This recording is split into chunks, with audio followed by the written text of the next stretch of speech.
Yes people, good morning, good afternoon, good evening to all of you. कैसे सब लोग? Hope so आप सब लोग बहुत बढ़िया रहेंगे। मैं बता दूं, मैं भी बहुत अच्छा हूं। तो जैसा कि आज हम रिवाइज करने वाले हैं एक topic that is income from house property. बहुत ही इंटरेस्टिंग टॉपिक है, बहुत ही छोटू सा टॉपिक है, ठीक है, एकदम इत्तू सा टॉपिक है और इसको हम रिवाइज करने वाले हैं। तो सबसे पहली सेक्शन होती है that is section 22, charging section. Charging section ये बोलती है कि हाउस प्रॉपर्टी हेड में इनकम कब आएगी। हाउस प्रॉपर्टी हेड में इनकम तब आती है जब सबसे पहली चीज हाउस प्रॉपर्टी होनी चाहिए और असेसी उसका ओनर होना चाहिए। अगर हाउस प्रॉपर्टी है एंड असेसी उसका ओनर है तो इनकम आपके हाउस प्रॉपर्टी हेड में आती है। हाउस प्रॉपर्टी किसको बोलते हैं? हाउस प्रॉपर्टी का मतलब building and land appurtenant to that building. Land appurtenant to that building का मतलब होता है कि जो लैंड जो होती है बिल्डिंग के साथ में, जो गार्डन वगैरह होती है, पार्किंग स्पेस वगैरह होती है, वो तुम्हारे हाउस प्रॉपर्टी का ही पार्ट होता है, उसको अपन हाउस प्रॉपर्टी बोलेंगे। दूसरी चीज, अगर आप उस हाउस प्रॉपर्टी के ओनर होने चाहिए, अगर आप उसके ओनर है तो ही आपकी इनकम हाउस प्रॉपर्टी हेड में जाती है। तो हाउस प्रॉपर्टी हेड में इनकम तब जाएगी जब पहली चीज हाउस प्रॉपर्टी होनी चाहिए और दूसरा आप उसके ओनर होने चाहिए। अब एक बात बताओ, हाउस प्रॉपर्टी कितने टाइप की होती है? तो हाउस प्रॉपर्टी सबसे पहले एलओपी। एलओपी का मतलब लेट आउट प्रॉपर्टी। अगर आपने कोई प्रॉपर्टी किसी को भाड़े पे दे रखी है, that is called your let out property. अब हमेशा ध्यान रखना, लेट आउट प्रॉपर्टी जो होती है ना, उसका इनकम आपको मिलेगा obviously, so it is always taxable. दूसरा होता है self occupied property. Self occupied property का मतलब आप अपने खुद के यूज के लिए कोई प्रॉपर्टी कर रहे हैं, that is called self occupied property, या जिसको हम एसओपी बोलेंगे। तो एसओपी हो सकता है कि आप अपने बिजनेस में यूज कर रहे हैं उसको, या फिर हो सकता है कि लाइक आप उसको जो है रेसिडेंस पर्पस के लिए यूज कर रहे हैं। तो अगर आपका सेल्फ ऑक्यूपाइड प्रॉपर्टी आप अपने बिजनेस या प्रोफेशन में यूज कर रहे हैं तो यहां पे आपको इग्नोर करना है। क्योंकि देखो, अगर कोई ऐसी हाउस प्रॉपर्टी है जिसको आप अपने बिजनेस या प्रोफेशन में यूज कर रहे हैं, उसी बिल्डिंग में आप बिजनेस या प्रोफेशन कर रहे हैं, तो वो कहीं ना कहीं आपको पीजीबीपी हेड की इनकम कमा के दे रहा है। और जब पीजीबीपी हेड की इनकम कमा के दे रहा है तो यहां पे हाउस प्रॉपर्टी हेड में उसको देखने की जरूरत नहीं है, आप इग्नोर करिए। लेकिन अगर मान लो कोई भी सेल्फ ऑक्यूपाइड प्रॉपर्टी ऐसी है जो रेसिडेंस पर्पस के लिए यूज हो रही है, मींस आप उसमें रह रहे हैं, आप खुद उसमें रह रहे हैं, तो अगर मान लो आपकी दो एसओपी है, मींस या तो एक है या एक से ज्यादा, दो है, मैक्सिमम दो। अगर आपकी दो एसओपी है तो दो एसओपी के केस में ये एग्जेम्प्ट है, आपको कुछ भी करने की जरूरत नहीं है, कोई भी इनकम टैक्सेबल नहीं होगी अगर आपकी टू एसओपी है तो। लेकिन एक चीज समझना, अगर आपके पास टू से ज्यादा एसओपी है तो उस पर्टिकुलर केस में क्या होगा कि टू एसओपी पे आप एग्जेम्पशन ले लो, मींस टू एसओपी की इनकम कुछ भी टैक्सेबल नहीं होगी, बट टू से ज्यादा जितनी भी एसओपी रहेगी वो रिमेनिंग वाली आपकी डीएलओपी मानी जाएगी, deem to be let out property मानी जाएगी। और deem to be let out property क्या होता है कि आपकी है तो एसओपी, लेकिन हम ये मान लेंगे कि वो लेट आउट प्रॉपर्टी है और उसकी इनकम आपके लिए टैक्सेबल हो जाएगी। तो देखो मैंने क्या बोला, देखो सबसे पहले मैंने बोला हाउस प्रॉपर्टी हेड में इनकम तब जाती है जब हाउस प्रॉपर्टी होनी चाहिए। हाउस प्रॉपर्टी का मतलब building and land appurtenant to that building and आप उसके ओनर होने चाहिए। एक और चीज समझना, हाउस प्रॉपर्टी का मतलब सिर्फ रेसिडेंशियल हाउस से नहीं है, अगर कमर्शियल बिल्डिंग है तो भी इनकम इसी हेड में जाती है। अगर आपकी कोई कमर्शियल बिल्डिंग है, आपकी कोई शॉप है, आपका कोई ऐसा लाइक कमर्शियल बिल्डिंग है जो आपने किसी को भाड़े पे दे रखा है, तो भी आपकी जो इनकम है वो हाउस प्रॉपर्टी हेड में ही जाएगी। हाउस प्रॉपर्टी कितने टाइप की होती है? अगर एलओपी है तो टैक्सेबल करो, अगर एसओपी है, बिजनेस एंड प्रोफेशन में यूज हो रहा है, तो आप उसको इग्नोर कर दो। अगर आपका एसओपी रेसिडेंस पर्पस के लिए है और आपके पास टू ही एसओपी है तो एग्जेम्प्ट है, लेकिन टू से ज्यादा एसओपी है तो टू तो एग्जेम्प्ट है और टू से ऊपर वाले जितने भी रहेंगे वो आपके deem to be let out property मानी जाएगी और वो टैक्सेबल हो जाएगी। अब एक और चीज समझना, यहां पे एक अमेंडमेंट आया था। अमेंडमेंट ये आया था कि सर अगर मान लो कोई भी बिल्डर है और बिल्डर के पास में अगर कोई भी हाउस प्रॉपर्टी है और वो हाउस प्रॉपर्टी अगर स्टॉक इन ट्रेड है, अब एक बात बताओ, उसको अगर बेचा तो इनकम कहां जाएगी? पीजीबीपी हेड में। लेकिन अगर उसको भाड़े पे दे दिया तो इनकम कहां जाएगी? हाउस प्रॉपर्टी हेड में। तो देखो, बिल्डर है, बिल्डर के पास में जो खाली फ्लैट्स होते हैं वो फ्लैट्स अगर उसने बेच दिए तो इनकम जाएगी पीजीबीपी हेड में, बिजनेस हेड में। लेकिन अगर उसके पास ही है और उसने उसको भाड़े पे दे दिया तो इनकम कहां जाएगी? हाउस प्रॉपर्टी हेड में। लेकिन एक चीज समझना, ऐसा भी तो हो सकता है बिल्डर ने फ्लैट का कंस्ट्रक्शन कंप्लीट कर दिया और उसके बाद में वो फ्लैट्स खाली पड़े हैं, तो क्या फ्लैट्स खाली पड़े हैं तो उस पर्टिकुलर केस में क्या उसको deem to be let out property मान के और टैक्सेबल कर दे क्या हाउस प्रॉपर्टी में? तो इसको लेके लॉ मेकर्स ये बोलते हैं कि जिस ईयर में कंस्ट्रक्शन कंप्लीट हुआ उस ईयर के एंड से लेके 2 इयर्स तक ये माना जाएगा कि भैया उस पे कोई भी टैक्स नहीं लगेगा। मींस जिस ईयर में कंस्ट्रक्शन कंप्लीट हुआ उस ईयर के एंड से 2 साल तक जो है उस पे कुछ भी टैक्स नहीं लगेगा। मींस उसका एनुअल वैल्यू निल माना जाएगा, आपको डीएलओपी नहीं मानना है। लेकिन उसके बाद में जो है 2 इयर्स जैसे ही कंप्लीट हो जाते हैं उसके बाद में उसको डीएलओपी मान के और फिर आपको टैक्सेबल करना पड़ेगा। लेकिन एक बात बताओ, ये तभी होगा जब आपका स्टॉक इन ट्रेड है फ्लैट, और स्टॉक इन ट्रेड है और आपने उसको क्या किया है, लेट आउट नहीं किया। अगर लेट आउट कर दिया होता तो इनकम ऐसे भी हाउस प्रॉपर्टी हेड में चली जाती, बट अगर आप लेट आउट नहीं करते हैं, खाली पड़ा है, तो जिस ईयर में कंस्ट्रक्शन कंप्लीट हुआ उस ईयर के एंड से लेके और नेक्स्ट 2 इयर्स तक जो है वो आपका कुछ भी टैक्स लगाने की जरूरत नहीं, उसके बाद में ऑब्वियसली उस पर टैक्स लगेगा in the form of the DLOP. अब एक और चीज समझना आप लोग, हमेशा ध्यान रखना, अगर कोई भी एसएससी 115 बीएसी लेता है, और 115 बीएसी इस साल से तो डिफॉल्ट टैक्सेशन रेजिम है, तो अगर कोई एसएससी है वो 115 बीएसी लेता है, तो ध्यान रखना, एक तो जो सेल्फ ऑक्यूपाइड प्रॉपर्टी में अपने को 24B का इंटरेस्ट का डिडक्शन मिलता है ना 30,000 और 2 लाख का, वो नहीं मिलेगा। और दूसरी चीज, हाउस प्रॉपर्टी हेड का जो लॉस होता है वो यू नो दैट दूसरे हेड से सेट ऑफ हो सकता है मैक्सिमम 2 लाख, वो हाउस प्रॉपर्टी हेड का लॉस किसी और हेड से सेट ऑफ नहीं होगा। ये 2 बेनिफिट्स है वो आपको सरेंडर करने पड़ेंगे अगर 115 बीएसी डिफॉल्ट टैक्सेशन रेजिम के हिसाब से आप टैक्स पे करते हैं तो। अब आप बताइए हाउस प्रॉपर्टी हेड का इनकम कैसे निकालेंगे। तो हाउस प्रॉपर्टी हेड का इनकम निकालने के लिए देखो, जो सेल्फ ऑक्यूपाइड प्रॉपर्टी होती है ना, सेल्फ ऑक्यूपाइड प्रॉपर्टी जो रेसिडेंस पर्पस के लिए यूज हो रही है, उसमें हर चीज डैश पे डैश आएगी। उसमें सिर्फ एक ही चीज लेस होती है, that is the interest on loan. अगर आपने कोई लोन लिया है और वो लोन का जो इंटरेस्ट है सेल्फ ऑक्यूपाइड प्रॉपर्टी के केस में यहां पे लेस होता है। और गाइस अगर 115 बीएसी लिया तो ये भी लेस नहीं होगा। 115 बीएसी लिया तो एसओपी की इनकम हमेशा निल आएगी, बट अगर आपने 115 बीएसी नहीं लिया, नॉर्मल प्रोविजन के हिसाब से गए, तो आपकी इनकम या तो निल आएगी या नेगेटिव आएगी। नेगेटिव क्यों आएगी? ड्यू टू द इंटरेस्ट आपकी इनकम नेगेटिव आएगी। लेकिन गाइस जो लेट आउट प्रॉपर्टी होती है and deem to be let out property होती है, उसमें इनकम निकालने के लिए इन्होंने एक मेथड दे रखा है कि हाउस प्रॉपर्टी हेड की इनकम कैसे निकालना। तो हाउस प्रॉपर्टी हेड की इनकम निकालने के लिए लॉ मेकर्स बोलते हैं सबसे पहले ले लीजिए म्युनिसिपल वैल्यू। म्युनिसिपल वैल्यू किसको बोलते हैं? म्युनिसिपल वैल्यू मींस ऐसी वैल्यू उस प्रॉपर्टी की जो कि म्युनिसिपलिटी रिकॉर्ड के हिसाब से होती है। मींस म्युनिसिपलिटी रिकॉर्ड के हिसाब से वो प्रॉपर्टी एक साल में कितना रेंट आपको कमा के दे सकती है, that is called municipal value, या जिसको रेटेबल वैल्यू भी बोलते हैं। तो सबसे पहले ले लीजिए म्युनिसिपल वैल्यू। दूसरा, उसको कंपेयर करिए फेयर रेंट से। नाउ फेयर रेंट किसको बोलते हैं? कि आपके आजू बाजू में जो प्रॉपर्टी है, मींस सेम लोकेलिटी में सिमिलर प्रॉपर्टी है, उसका रेंट कितना चल रहा है, that is called your fair rent. अब फेयर रेंट जो है उसको रीजनेबल लेटिंग वैल्यू भी बोलते हैं। तो आप एक काम करिए, म्युनिसिपल वैल्यू और fair rent which ever is higher है वो ले लीजिए। मींस इन दोनों में से जो विच एवर इज हायर है वो ले लीजिए। एंड गाइस ध्यान रखिए, उसको कंपेयर करेंगे स्टैंडर्ड रेंट से। स्टैंडर्ड रेंट किसको बोलते हैं? कि भैया क्या होता है, बहुत सारे स्टेट में रेंट कंट्रोल एक्ट होता है, और रेंट कंट्रोल एक्ट ये बोलता है कि लीगली आप मैक्सिमम कितना रेंट ले सकते हैं। मींस एक ओनर किसी भी टेनेंट से मैक्सिमम कितना रेंट रिकवर कर सकता है, that is called your standard rent. तो ऑब्वियसली लीगली आप इससे ज्यादा रेंट नहीं ले सकते, that is called your standard rent. तो जो municipal value and fair rent में से जो हायर आया था, उस हायर को कंपेयर करिए स्टैंडर्ड रेंट से, और इसमें से ले लीजिए विच एवर इज लोअर, और जो लोअर आएगा ना, इसको हम बोलेंगे एक्सपेक्टेड रेंट। क्या बोलेंगे? Expected rent. मींस इतना रेंट तो होना चाहिए।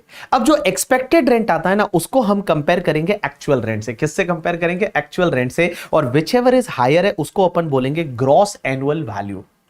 विच एवर इज हायर आएगा उसको अपन बोलेंगे ग्रॉस एनुअल वैल्यू। और ग्रॉस एनुअल वैल्यू में से आप म्युनिसिपल टैक्सेस जो पे किया वो आप लेस कर दीजिए, और म्युनिसिपल टैक्सेस जो पे करते हैं वो लेस कर देंगे, तो बचेगा NAV, that is net annual value. And guys net annual value में से 2 चीजें लेस होती है। एक तो आपका standard deduction 30% of the NAV, means NAV का 30% आप स्टैंडर्ड डिडक्शन सीधा ले लीजिए, एंड दूसरा इंटरेस्ट ऑन लोन है वो आप लेस कर दीजिए। जो भी बचेगा वो तुम्हारे हाउस प्रॉपर्टी का इनकम आएगा। अब एक बात बताओ, म्युनिसिपल वैल्यू के बारे में, फेयर रेंट, स्टैंडर्ड रेंट के बारे में मैं आपको बता चुका हूं। अब बात आती है एक्चुअल रेंट की। सर एक्चुअल रेंट किसको बोले? तो एक्चुअल रेंट का मतलब होता है rent received plus rent receivable minus unrealise rent.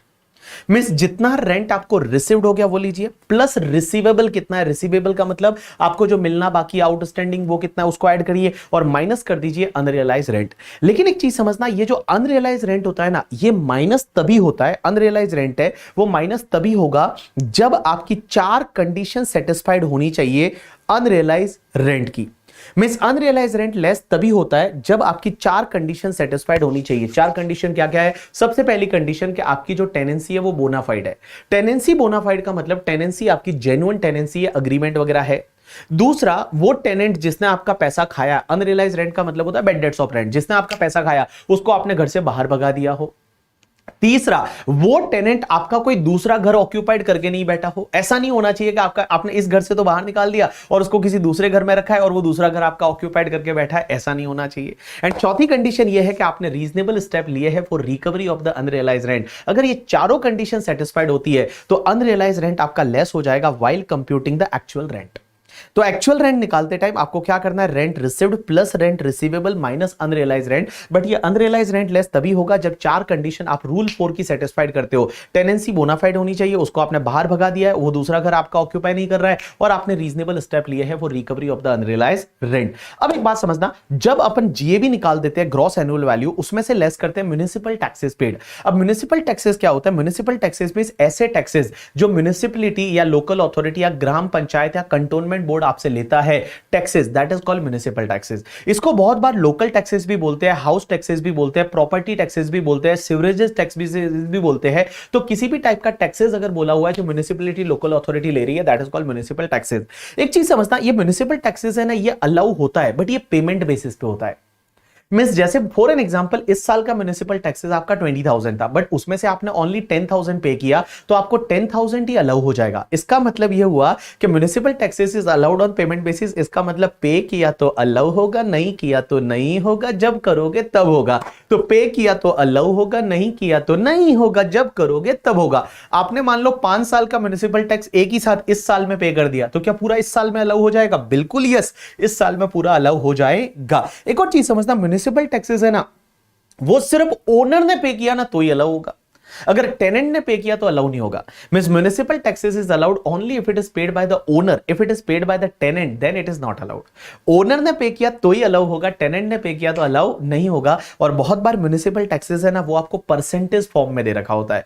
जैसे म्युनिसिपल टैक्सेस है वो 10% है, तो 10% किसका लोगे? म्युनिसिपल वैल्यू का लोगे। किसका लोगे? म्युनिसिपल वैल्यू का लोगे। उसके बाद नेक्स्ट पॉइंट आता है इंटरेस्ट ऑन लोन। गाइस यहां पे देखो, जब आप सेक्शन 24 में यहां पे इंटरेस्ट ऑन लोन का डिडक्शन लेते हो 24B में, अब यहां पे जो इंटरेस्ट ऑन लोन का डिडक्शन लेते हो, ये इंटरेस्ट ऑन लोन का डिडक्शन मिलेगा अगर आपने लोन लिया था हाउस प्रॉपर्टी पर्पस के लिए।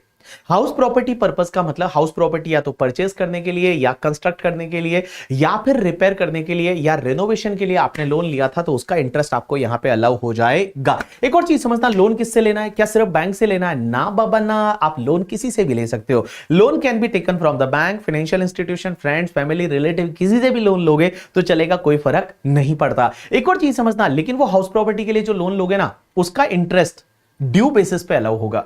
ड्यू बेसिस पे अलाउ होगा, इसका मतलब आपने अगर पे किया तो भी अलाउ होगा, आउटस्टैंडिंग है तो भी अलाउ होगा। तो टोटल आपका इंटरेस्ट है इस साल का, वो आपको यहां पे डिडक्शन मिल जाएगा। एक और चीज समझना, बहुत बार इंटरेस्ट पे इंटरेस्ट लग जाता है, जिसको पेनल्टी इंटरेस्ट बोलते हैं। जैसे आपने इंटरेस्ट पे नहीं किया तो उस पर और इंटरेस्ट लगा दिया, तो क्या पेनल्टी इंटरेस्ट अलाउ होगा? Answer is no. Interest on interest, या जिसको अपन पेनल इंटरेस्ट, पेनल्टी इंटरेस्ट बोलते हैं, वो वाला इंटरेस्ट आपका अलाउ नहीं होगा। एक और चीज समझना, क्वेश्चन ये आता है कि सर एक बात बताइए, इंटरेस्ट की कोई लिमिट होती है या अनलिमिटेड इंटरेस्ट अलाउ है? राइट आंसर है कहां पे लिमिट है। तो देखो, अगर आपकी प्रॉपर्टी एलओपी या डीएलओपी है, एलओपी का मतलब let out property, DLOP means deem to be let out property, तो नो लिमिट मींस जितना इंटरेस्ट है वो पूरा अलाउ हो जाएगा। अगर एलओपी डीएलओपी है तो पूरा इंटरेस्ट अलाउ हो जाएगा। लेकिन बाबू, अगर आपकी प्रॉपर्टी एसओपी है, जो रेजिडेंस वाली, और मैक्सिमम 2 घर आपके रेजिडेंस वाले हो सकते हैं, तो दोनों घर को मिला के मैक्सिमम इंटरेस्ट कितना अलाउ हो सकता है? तो उसमें 2 केस, अगर स्पेशल केस है या नॉर्मल केस। स्पेशल केस किसको बोलेंगे? जब 3 कंडीशन सेटिस्फाइड होती है। पहली condition, loan is taken on और आफ्टर 1/4/1999। लोन जो है वो 1/4/1999 या उसके बाद में लिया है। दूसरा, loan is taken for the purchase और construction of house property. And तीसरी condition, if loan is taken for the construction then construction has to be completed within the period of 5 years from the end of the year in which loan was taken. तो ये 3 condition अगर satisfied होती है, means loan 1/4/99 या उसके बाद में लिया है, loan is taken for the purchase और construction of house property, and if loan is taken for construction then construction has to be completed within 5 years from the end of the year in which loan was taken. अगर मान लो ये 3 condition satisfied होती है, इसमें आता है, तो maximum आपको दोनों हाउस का मिला के मैक्सिमम 2 लाख का इंटरेस्ट का डिडक्शन मिलेगा। लेकिन अगर आप इसमें नहीं आते हो तो नॉर्मल केस में आओगे तो मैक्सिमम 30,000 का आपको डिडक्शन मिल जाएगा। एक बात समझना, ये नॉर्मल केस में कब जाएगा? या तो लोन 1/4/99 से पहले ले रखा है, या फिर लोन है वो रिपेयर रिनोवेशन के लिए ले रखा है, या फिर लोन आपने मान लो परचेज कंस्ट्रक्शन के लिए लिया था but construction was not completed within the period of the 5 years from the end of the year in which loan was taken. अब एक और चीज समझना, बहुत बार ऐसा होता है कि आप पुराने लोन को पे करने के लिए नया लोन लेते हो। जैसे पहले मैंने घर खरीदा था और लोन एसबीआई से ले रखा था, अब एसबीआई से पहले लोन ले रखा था लेकिन अभी मुझे सस्ता लोन मान लो आईडीएफसी फर्स्ट बैंक से मिलता है, तो मैंने क्या किया, आईडीएफसी फर्स्ट बैंक से लोन लेके और वो पुराना लोन पे कर दिया, बट पुराना लोन मैंने हाउस प्रॉपर्टी पर्पस के लिए लिया था। तो क्या नए लोन पे जो आप इंटरेस्ट पे करोगे उसका डिडक्शन आपको मिल जाएगा? आंसर इज यस, बिल्कुल मिल जाएगा, कोई दिक्कत नहीं है, उस इंटरेस्ट का डिडक्शन आप ले सकते हैं। एक और बात समझना, बहुत बार क्या होता है इंटरेस्ट अपन इंडिया के बाहर पे करते हैं। जैसे मान लो फॉरेन से मैंने क्या किया, सनी से लोन लिया, फॉरेन में एक सनी करके है जो लेंडर है, उससे मैंने क्या किया, लोन लिया। अब उससे मैंने लोन लिया और सनी नॉन रेजिडेंट है और उसको मैं इंटरेस्ट पे कर रहा हूं, तो एक चीज समझना, मुझे उसका टीडीएस काटना पड़ेगा। क्या काटना पड़ेगा? टीडीएस काटना पड़ेगा, और टीडीएस अगर मैंने काटा ना तो ही मुझे इंटरेस्ट अलाउ होगा, अदरवाइज इंटरेस्ट अलाउ नहीं होगा। तो if loan is taken from outside India and आप आउटसाइड इंडिया किसी को इंटरेस्ट पे कर रहे हो तो उसका टीडीएस काटना पड़ेगा, टीडीएस काटा तो आपको इंटरेस्ट अलाउ होगा, अदरवाइज इंटरेस्ट अलाउ नहीं होगा। अब एक और कॉन्सेप्ट आता है, that is the pre construction period interest, या जिसको प्री एक्विजिशन पीरियड इंटरेस्ट बोलते हैं। एक बात समझना, जैसे मान लो फॉर एन एग्जांपल मैंने घर बनाना इस साल चालू किया, बनाते बनाते 2-3 साल हो गए, तो जब तक घर नहीं बना तब तक तो वो हाउस प्रॉपर्टी है ही नहीं, क्योंकि वो बिल्डिंग है ही नहीं। बिल्डिंग का मतलब होता है घर एकदम सुंदर सा घर बन गया तब उसको अपन बिल्डिंग बोलते हैं। तो सर एक बात बताइए, जब बिल्डिंग बन गई, हाउस प्रॉपर्टी बन गई, उसके बाद में जिस ईयर में बिल्डिंग बन गई उस ईयर से तो इंटरेस्ट का डिडक्शन मिल जाएगा, लेकिन उसके पिछले वाले ईयर्स का इंटरेस्ट था उसका क्या? तो उसको बोला जाता है प्री कंस्ट्रक्शन पीरियड इंटरेस्ट या प्री एक्विजिशन पीरियड इंटरेस्ट। तो आप ये समझिए, जिस ईयर में कंस्ट्रक्शन कंप्लीट हुआ, आप मैं ईयर बोल रहा हूं बाबू, मैं वापस बोल रहा हूं, डेट नहीं बोल रहा हूं, जिस ईयर में कंस्ट्रक्शन कंप्लीट हुआ उस ईयर को छोड़ के पिछले वाले ईयर्स का जो भी इंटरेस्ट रहेगा, that interest is called your pre construction period interest. वापस बोल रहा हूं, जिस ईयर में कंस्ट्रक्शन कंप्लीट हुआ उस ईयर को छोड़ दीजिए, उसके पिछले वाले जितने भी ईयर्स का इंटरेस्ट है, मींस जिस ईयर में कंस्ट्रक्शन कंप्लीट हुआ उस ईयर को छोड़ दीजिए, उसके पिछले वाले जितने भी ईयर्स का इंटरेस्ट है, that is called your pre construction period interest. And pre construction period interest है वो एक साथ में अलाउ नहीं होता, that is allowed in the 5 equal installment from the year in which construction is completed. तो जिस ईयर में कंस्ट्रक्शन कंप्लीट हुआ उस ईयर से वो 5 इक्वल इंस्टॉलमेंट में अलाउ हो जाएगा। Same concept pre acquisition period interest के बारे में भी होता है कि जिस ईयर में आप प्रॉपर्टी एक्वायर करते हो उसके पिछले वाले ईयर्स का जो इंटरेस्ट रहेगा, that is pre acquisition period interest, और वो भी आपको 5 इक्वल इंस्टॉलमेंट में अलाउ हो जाता है जिस ईयर में आप प्रॉपर्टी एक्वायर करते हो। यहां पे मैंने एग्जांपल दे रखे, आप देखोगे तो आपको समझ में आ जाएगा। अब एक और कॉन्सेप्ट आता है, that is the arrears of rent. Arrears of rent क्या होता है? बहुत बार रेंट को लेकर डिस्प्यूट हो जाता है। जैसे मान लो कोविड में क्या हुआ, मैंने कोई प्रॉपर्टी किसी को भाड़े पे दे रखी थी और वो बंदे ने भाड़ा दिया ही नहीं, हमारे दोनों के बीच में डिस्प्यूट हो गया, that is called arrears of rent. Arrears of rent है। अब एक बात समझना, अगर मान लो इन फ्यूचर में अनरियलाइज रेंट की या अरियर्स ऑफ रेंट की रिकवरी हो जाती है, अनरियलाइज रेंट तो क्या था, वो bad debts of the rent, arrears of rent क्या, डिस्प्यूटेबल रेंट। तो यहां पे अगर मान लो आपकी रिकवरी हो जाती है तो क्या वो रिकवरी टैक्सेबल होगी? Answer is yes. अगर आपको अनरियलाइज रेंट या अरियर्स ऑफ रेंट की रिकवरी होती है तो it will be taxable in the year in which recovery took place. मतलब जिस ईयर में रिकवर होता है उस ईयर में टैक्सेबल होगा। लेकिन सर एक बात बताओ, उस ईयर में तो हमारे वो पास वो प्रॉपर्टी है ही नहीं, हमने तो वो हाउस प्रॉपर्टी बेच दी थी, तो भी क्या टैक्सेबल होगा? आंसर इज यस, तो भी टैक्सेबल होगा। तो जो आपका रिकवर हुआ अरियर्स ऑफ रेंट या अनरियलाइज रेंट जिस ईयर में मिलेगा उस ईयर में टैक्सेबल होगा, भले आपके पास वो हाउस प्रॉपर्टी है या नहीं, उससे कोई मतलब नहीं। एक और चीज समझना, जब रिकवरी होगी तो टैक्सेबल कितना होगा? 70% टैक्सेबल होगा। मींस जितना आपका रिकवर अमाउंट है उसका 70% टैक्सेबल होगा, मींस 30% का आपको स्टैंडर्ड डिडक्शन मिल जाएगा। अब एक और चीज समझना, हाउस प्रॉपर्टी हेड में आपको म्युनिसिपल टैक्सेस का डिडक्शन मिलता है, उसके साथ इंटरेस्ट ऑन लोन का डिडक्शन मिलता है और एक 30% स्टैंडर्ड डिडक्शन मिलता है, उसके अलावा और कोई डिडक्शन नहीं मिलता। तो जो भी तुम्हारे रिपेयर एंड मेंटेनेंस का खर्चा है, सोसाइटी चार्जेस है, पार्किंग चार्जेस है, इंश्योरेंस चार्जेस है, electricity and water supply charges है, लिफ्ट चार्जेस वगैरह, उसका कोई डिडक्शन नहीं मिलेगा क्योंकि 30% आपको स्टैंडर्ड डिडक्शन दे रखा है एनएवी पे। अब एक बात समझना, एक कॉन्सेप्ट आता है वैकेंसी। अब ये वैकेंसी क्या है समझते हैं, कोशिश करना। नॉर्मली हम लोग क्या करते हैं पता है कि जो भी तुम्हारा expected rent and actual rent which ever is higher होता है उसको हम जीएवी मान लेते हैं। मींस नॉर्मली क्या करते हैं कि गाइस जो एक्सपेक्टेड रेंट और actual rent which ever is higher है उसको गांव मानते हैं, जीएवी ग्रॉस एनुअल वैल्यू। लेकिन गाइस ध्यान रखना, अगर कोई भी वैकेंसी है तो वैकेंसी के केस में ये हायर वाला फंडा नहीं चलेगा। वैकेंसी के केस में यह हायर वाला फंडा नहीं चलेगा। वैकेंसी का मतलब यह है कि आप घर को भाड़े पे देना चाहते हैं बट कोई लेने वाला है नहीं, घर खाली पड़ा है। मिस वहां ताला लगा हुआ है, ताला लगा हुआ है, आपने खुद ने ऑक्यूपाइड किया हुआ है तो वो वैकेंसी नहीं है बाबू। आपने खुद ने ऑक्यूपाइड किया हुआ है, खुद उसमें पड़े हुए हो तो वैकेंसी नहीं है। वैकेंसी का मतलब होता है कि घर पे इतना बड़ा ताला लगा हुआ है, that is called your vacancy. तो अगर वैकेंसी होता है तो क्या करने का, तो गाइस लॉ मेकर्स क्या बोलते हैं कि अगर मान लो किसी घर में वैकेंसी है, 2 महीने 3 महीने 1 महीने 4 महीने के लिए वैकेंसी है तो क्या होगा, तो लॉ मेकर्स बोलते हैं कि आपका जो एक्चुअल रेंट है प्लस वैकेंसी रेंट, ये दोनों मिला के, actual rent plus vacancy rent, ये दोनों मिला के अगर एक्सपेक्टेड रेंट से मोर देन इक्वल टू हो जाता है, मींस एक्सपेक्टेड रेंट से ज्यादा या इक्वल टू हो जाता है, तो आपका जो एक्चुअल रेंट है ना वही तुम्हारा जीएवी बन जाएगा। मिस जो आपको एक्चुअल रेंट मिला प्लस वैकेंसी, मतलब वैकेंट ना होता तो कितना पैसा मिलता, that is called vacancy rent. तो actual rent plus vacancy rent ये दोनों मिला के अगर एक्सपेक्टेड रेंट से मोर देन इक्वल टू है तो एक्चुअल रेंट तुम्हारा जीएवी बन जाएगा। अदरवाइज अगर एक्सपेक्टेड रेंट ज्यादा है actual rent plus vacancy rent से, तो एक्सपेक्टेड रेंट है वो आपका जीएवी बन जाएगा। अब एक और चीज समझना, एक कॉन्सेप्ट आता है, concept of partly late out property area wise. बहुत बार ऐसा होता है कि अगर मान लो एक घर है उसमें से कुछ पार्ट लेट आउट कर रखा है, कुछ पार्ट सेल्फ ऑक्यूपाइड कर रखा है। जैसे मान लो ग्राउंड फ्लोर फर्स्ट फ्लोर, तो फर्स्ट फ्लोर लेट आउट कर दिया, ग्राउंड फ्लोर आप खुद पड़े हुए हो। या मान लो कोई फ्लैट है जिसमें 2 BHK, उसमें से एक रूम लेट आउट कर रखा है, बाकी में आप रह रहे हो, तो सर क्या होगा। तो अगर कोई भी प्रॉपर्टी है वो पार्टली लेट आउट है लेकिन वो एरिया वाइज है, एरिया वाइज का मतलब some area is let out and some area is self occupied, तो आप एक काम करो, उस प्रॉपर्टी को 2 प्रॉपर्टी मान लो, उस प्रॉपर्टी को 2 प्रॉपर्टी मानो, और लेट आउट वाला एरिया है उसको एलओपी मानो और सेल्फ ऑक्यूपाइड वाला एरिया है उसको एसओपी मानो। और एक चीज ध्यान रखना, जब आप 2 प्रॉपर्टी मान रहे हो तो आपको 2 कॉलम बनाने पड़ेंगे, एसओपी के लिए एंड एलओपी के लिए।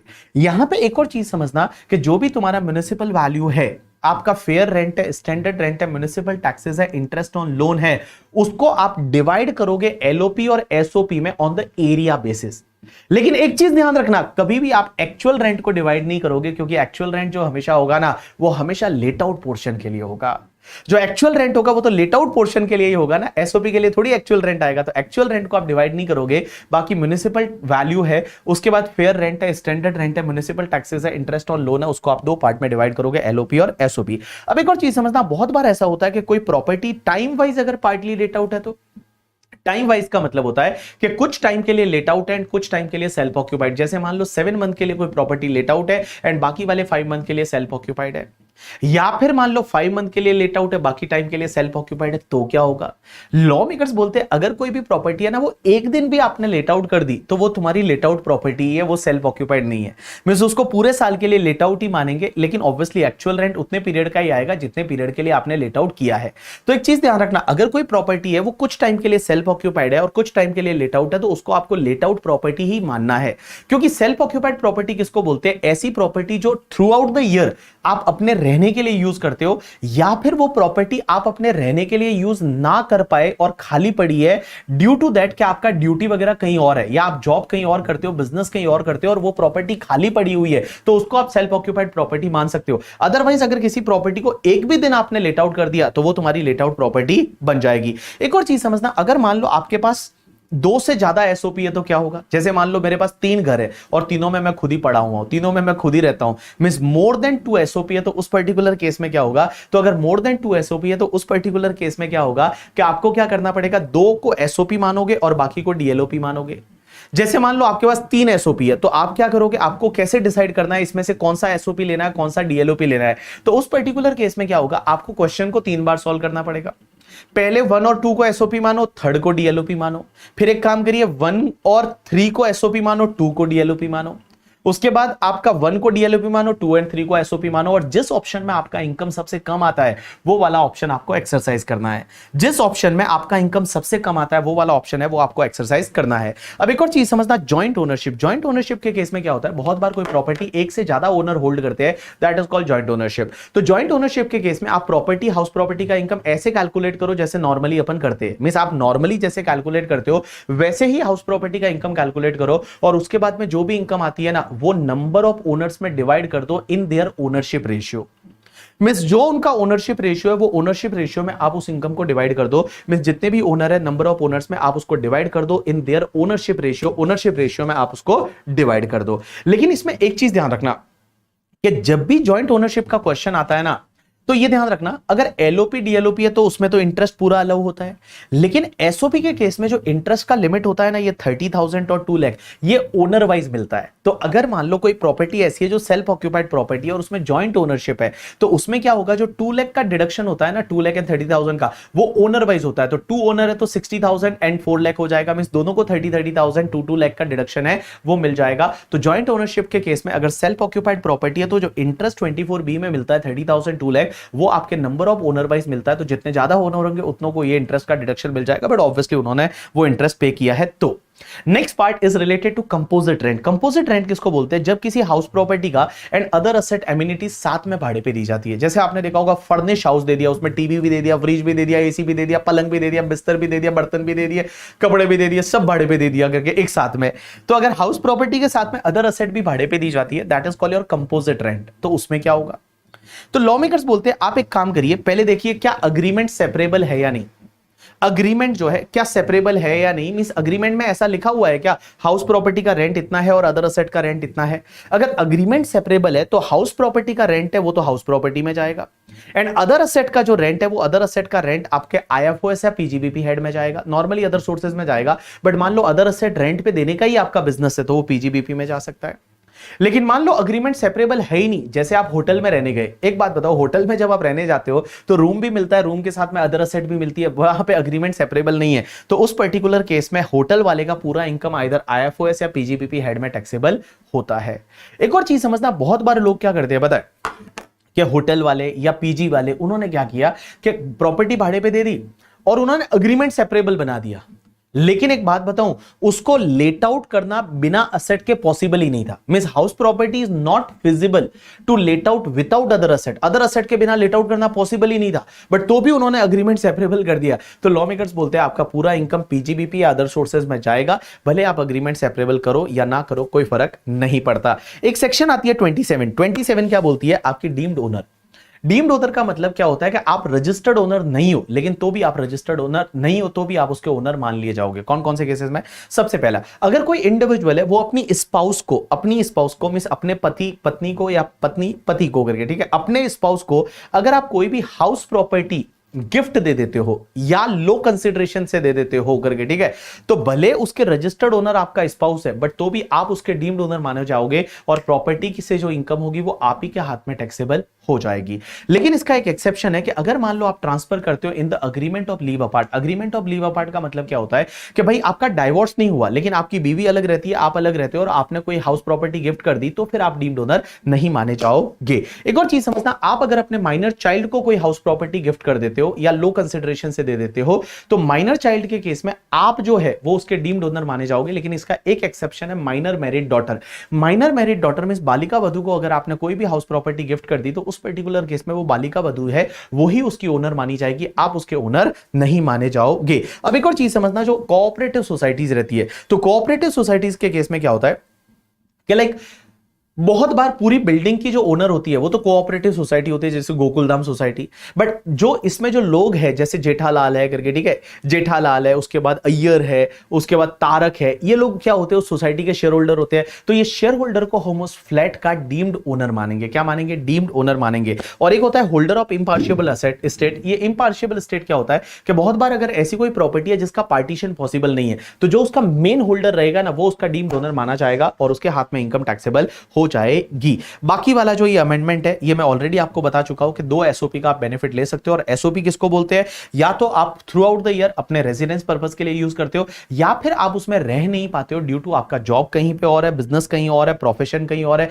और उसकी वजह से रह नहीं पाते और वो पूरा खाली पड़ा है और वो किसी और प्लेस पे है, तो उस पर्टिकुलर केस में उसको आप एसओपी मान सकते हो। So this is the topic house property. ये तुम्हारा हाउस प्रॉपर्टी का टॉपिक है, बड़ा ही सिंपल सा इत्तू सा टॉपिक था, आपको मजा आया होगा रिवाइज करने के बाद। सो गाइस, अब जो है वो आपने रिवाइज कर लिया इस टॉपिक को। अब आपको क्या करना है, इस टॉपिक के जितने भी क्वेश्चंस है वो क्वेश्चंस को जाके भिड़ना है और क्वेश्चन करने हैं, तब आपका काम बनेगा। बाबू आपको पढ़ना तो पड़ेगा करके, ठीक है। सर आप बाबू क्यों बोलते हो, क्योंकि मुझे पता है आपकी लाइफ में और कोई होगा नहीं बाबू बोलने वाला, सोना बोलने वाला, तो मैंने सोचा मैं ही आपको बाबू बोल दूं करके, ठीक है।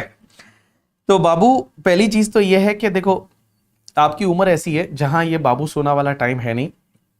आप कितना टाइम ये सब चीजों में लगाते हो, मेरा मानना यह है मेरे को बहुत बार ऐसे बच्चे बोलते हैं यार हमारा रिलेशनशिप चल रहा है, इंटर वालों का पता नहीं कौन सा रिलेशनशिप होता है, इंटर वालों का रिलेशनशिप चल रहा है सर, बड़ा टॉक्सिक रिलेशनशिप हो चुका है, ये हो चुका है, वो हो चुका है, इतना टाइम खराब कर रहे हो। मैं बता दूं ये सब टाइम खराब नहीं करना है आपको, बिकॉज इंटरमीडिएट अगर क्लियर कर दिया ना तो उसके बाद 2 से 2.5 साल के अंदर अंदर सीधा सीए फाइनल क्लियर हो जाएगा और सीए बन जाओगे।